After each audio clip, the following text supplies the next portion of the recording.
Hello दोस्तों, study point पर आपका स्वागत है। आज हम पढ़ने वाले हैं एनीमिया के बारे में और उसके टाइप्स के बारे में कि डिफरेंट टाइप का जो एनीमिया होता है उसके बारे में। तो हम स्टार्ट करते हैं कि एनीमिया होता क्या है और कौन कौन से उसके टाइप्स हैं, किस किस टाइप का एनीमिया प्रेजेंट हो सकता है और उस किस चीज़ की डेफिशिएंसी की वजह से एनीमिया होता है। वो डिफरेंट टाइप के एनीमिया हैं, 7 टाइप के एनीमिया हम देखने वाले हैं और वो किस किस चीज़ की कमी से होते हैं ये चीज़ भी हम देखने वाले हैं।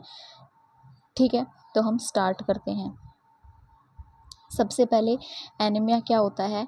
A condition in which oxygen carrying capacity of blood is reduce. ठीक है, ब्लड की ऑक्सीजन कैरिंग कैपेसिटी रिड्यूस हो जाना। ठीक है, ब्लड की ऑक्सीजन कैरिंग कैपेसिटी रिड्यूस हो जाना, दैट इज़ एनीमिया।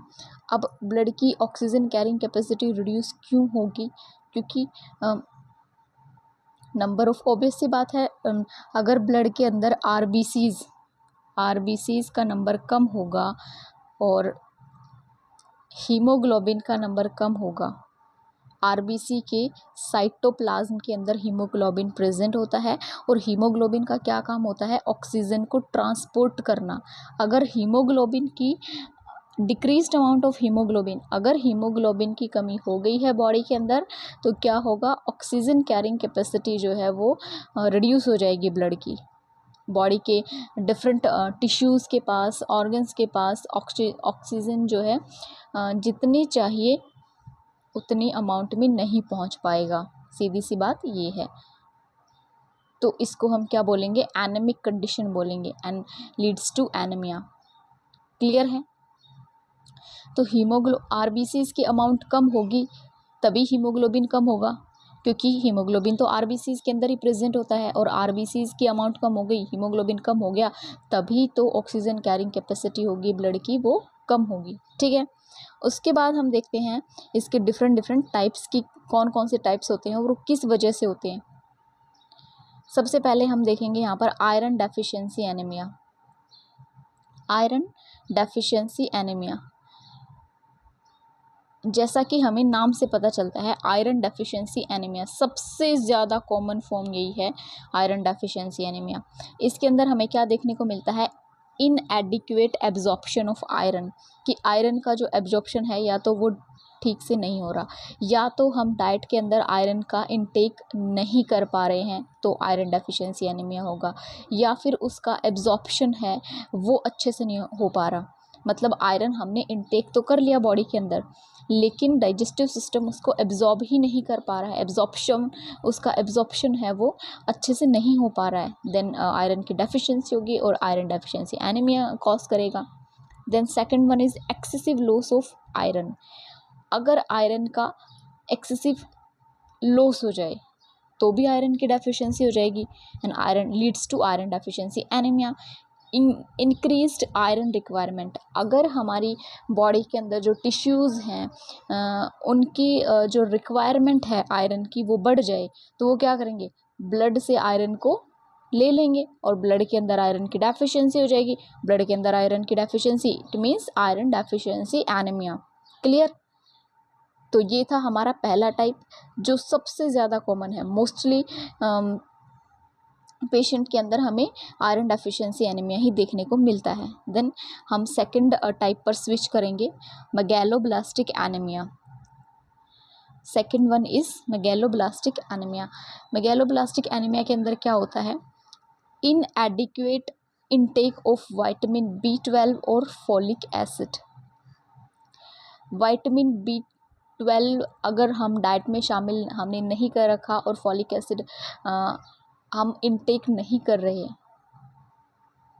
उसका इनटेक कम है, तो ऑब्वियस सी बात है विटामिन B12 की डेफिशिएंसी हो जाएगी, फॉलिक एसिड की डेफिशिएंसी हो जाएगी बॉडी के अंदर। That leads to the megaloblastic anaemia. Clear है? Leads to megaloblastic anaemia. Then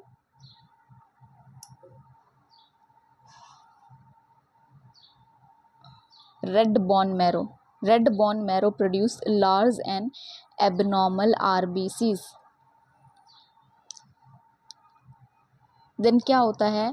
red bone marrow ने लार्ज और एबनॉर्मल आरबीसीज प्रोड्यूस करना स्टार्ट कर दिया, अगर मेगालोब्लास्टिक एनीमिया है वो बॉडी के अंदर हो गया है। देन हम बात करते हैं परनीशियस एनीमिया की। परनीशियस एनीमिया देखें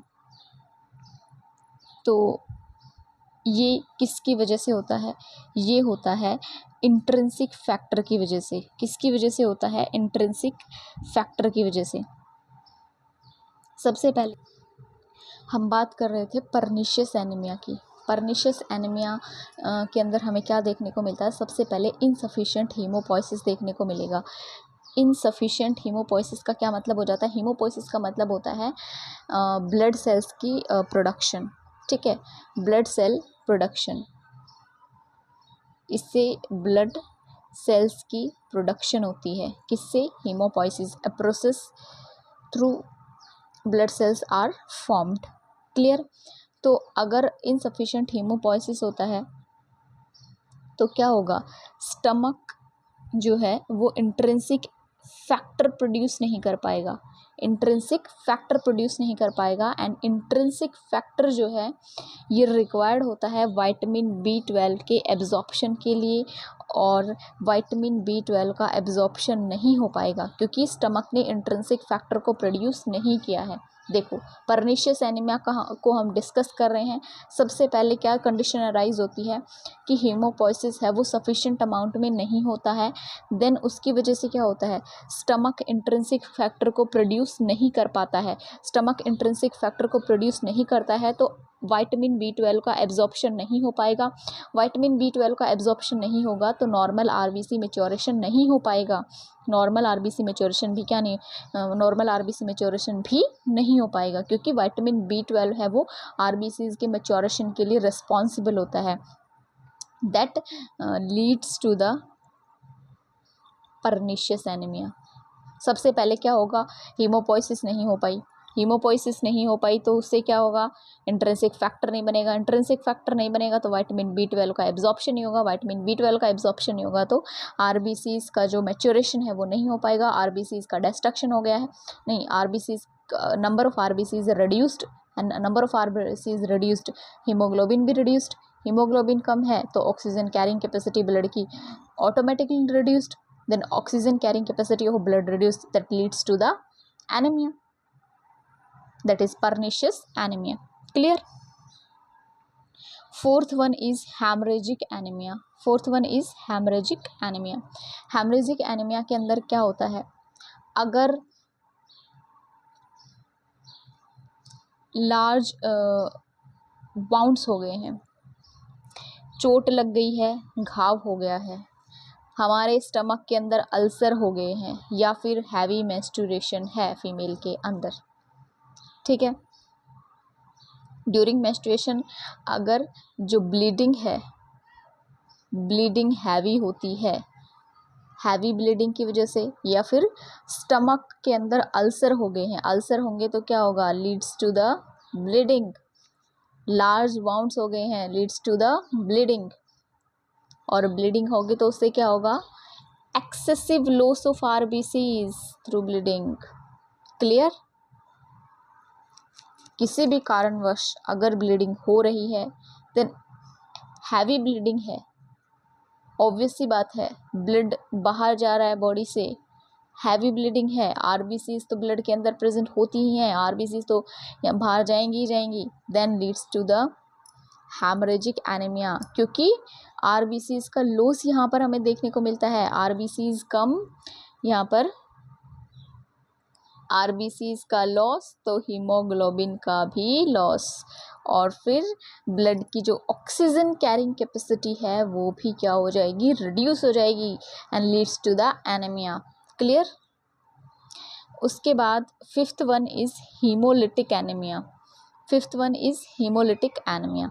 हीमोलिटिक एनीमिया के अंदर हमें क्या देखने को मिलता है? देखो, अगर सिकल सेल डिजीज है, सिकल सेल क्या होती है? एक डिजीज होती है जिसके अंदर आरबीसीज की जो शेप है वो चेंज हो जाती है, इससे वो ऑक्सीजन को नहीं कैरी कर पाते हैं हीमोग्लोबिन। सिकल सेल डिजीज हो गई है, या फिर मलेरियल पैरासाइट। मलेरियल पैरासाइट कौन सा होता है? Plasmodium vivax.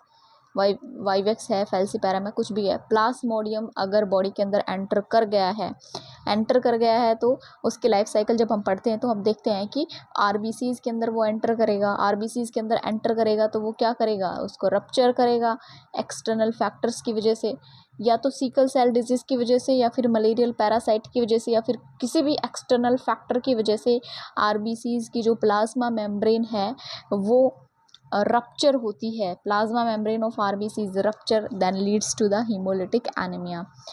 प्लाज्मा मेम्ब्रेन अगर रप्चर होती है लीड्स टू आरबीसी रप्चर, तो आरबीसी रप्चर होगी तो क्या होगा, ऑब्वियस सी बात है आरबीसी का काउंट कम हो गया है, और आरबीसी का काउंट कम होगा तो हीमोग्लोबिन भी डिक्रीज होगा। हीमोग्लोबिन डिक्रीज होगा तो क्या होगा, oxygen carrying capacity of the blood also reduced, that leads to the anaemia. Clear है। Then sixth one is thalassaemia. Thalassaemia थोड़ा सा डिफरेंट है। इसके अंदर हमें क्या देखने को मिलता है, डेफिशिएंट सिंथेसिस ऑफ ग्लोबिन्स। जो हीमोग्लोबिन के अंदर अल्फ़ा और बीटा ग्लोबिन चेन्स होती हैं उनकी डेफिशिएंसी हो जाना या फिर वो रिड्यूस हो जाना, that leads to the thalassaemia. ये एक हेरिडिटरी हीमोलिटिक डिजीज़ है। हेरिडिटरी हीमोलिटिक डिजीज़ का मतलब हम क्या समझते हैं कि पैरेंट टू यंग वंस, मतलब माता पिता से उसके बच्चों के अंदर ये डिजीज़ है वो ट्रांसफ़र होती है कि डिफेक्टिव ग्लोबिन चेन्स आ गई। ठीक है, results from defective alpha and beta globin chain, या तो अल्फ़ा चेन या फिर बीटा चेन, दोनों में से अगर कोई डिफेक्टिव है तो लीड्स टू द थैलेसेमिया। और इन दोनों के बेसिस पर ही थैलेसेमिया को 2 कैटेगरीज में डिवाइड किया गया है। सबसे पहला हो जाता है alpha thalassaemia and beta thalassaemia.